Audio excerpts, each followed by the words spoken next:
वक्रतुंड महाकाय सूर्यकोटि समप्रभ निर्विघ्नं कुरु मे देव सर्वकार्येषु सर्वदा।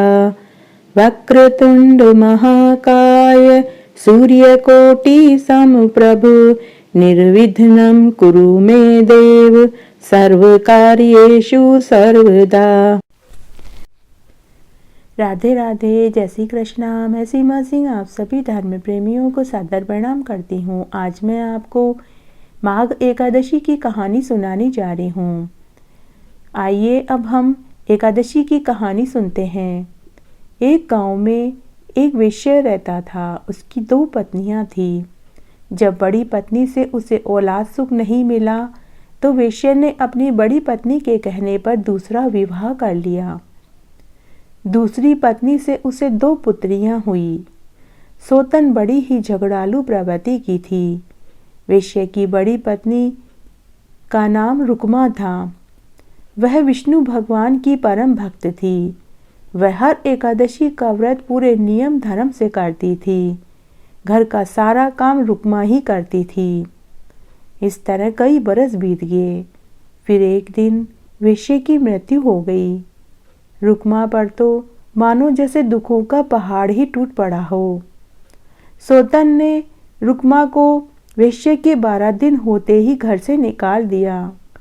रुक्मा ने बहुत मन्नतें करी कि अब बुढ़ापे में मैं कहाँ जाऊंगी, लेकिन सोतन को उसके ऊपर बिल्कुल भी दया नहीं आई। तब रुक्मा रोती रोती घर से चल पड़ी। चलते चलते गांव से बाहर वन में पहुंच गई। बहुत दूर जाने पर उसे एक गाय मिली। गाय ने रुक्मा से पूछा कि बहन तुम कहाँ जा रही हो? जाने से पहले मेरे खूंटे की सफाई कर दो।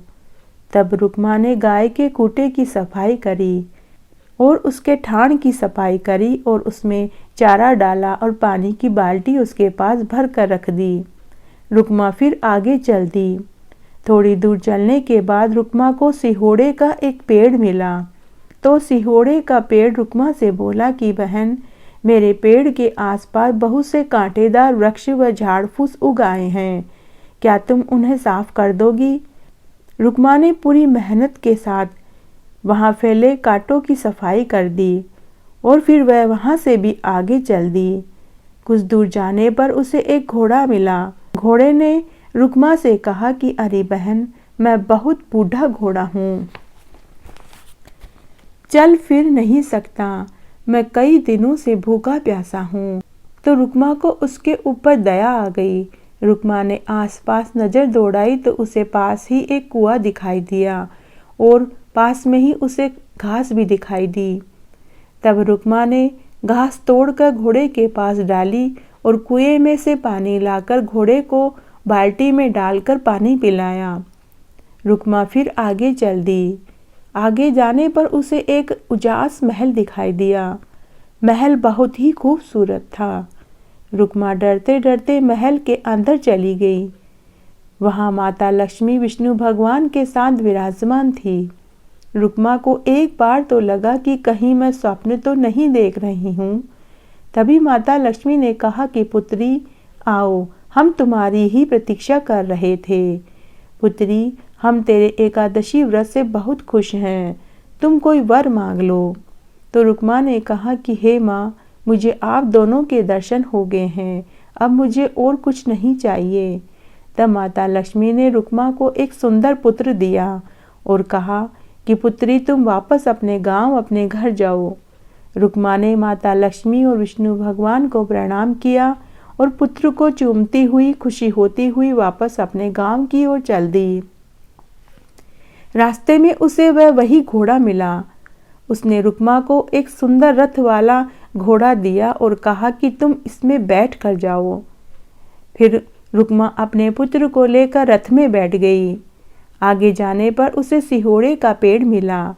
तो सिहोड़े के पेड़ ने रुक्मा को सोने की अशर्फियों की थैली दी और कहा कि बहन, तुमने मेरे कांटेदार वृक्ष हटाए हैं, मेरा बहुत उपकार किया, इसलिए मैं तुम्हें ये सोने के मोरों की थैली देता हूँ। रुक्मा सोने के मोरों की थैली लेकर और भी खुश हुई और फिर वह आगे चल दी। आगे उसे वही गाय मिली तो उस गाय ने भी रुक्मा को कपिला गाय उपहार में दी। अब तो रुक्मा और भी खुश हो गई। जब वह घर आई तो सोतन ने पूछा कि तुम यह सब कहाँ से लाई? तब भोली भाली रुक्मा ने पूरी सच्चाई बता दी। सोतन उसी समय यह सब पाने के लालच में अपनी बेटियों की जिम्मेदारी रुक्मा को सौंपकर घर से निकल पड़ी। उसे रास्ते में वही गाय मिली। गाय ने सोतन से कहा कि बहन मेरे खूंटे की सफाई कर दो। तो सोतन ने कहा कि मैं कोई तेरी नौकरानी हूँ जो तेरा काम करूँ। फिर सिहोड़े के पेड़ ने कहा कि बहन मेरे पेड़ के आसपास कांटेदार वृक्ष उगाए हैं, बहन इन कांटेदार वृक्षों को हटाकर यहाँ सफाई कर दोगी? तो सोतन ने उसे भी कहा कि मैं तुम्हारा कोई काम नहीं करूँगी, क्या मैं तुम्हारी नौकरानी दिखाई देती हूँ? आगे जाने पर उसे वही बुढ़ा घोड़ा मिला। बुढ़े घोड़े ने भी उससे मदद मांगी, लेकिन वह उसके ऊपर नाक मुंह सिकोड़कर वहां से भी आगे चल दी। सुबह से शाम हो गई लेकिन उसे कहीं महल दिखाई नहीं दिया। वह थक हार कर भूखी प्यासी वापस गांव की ओर चल दी। मार्ग में उसे वापस वही घोड़ा मिला। घोड़े ने उसे खूब दुलत्ती मारी। फिर सिहोड़े के पेड़ ने भी उसके ऊपर भारी भरकम पेड़ की डाली गिरा दी।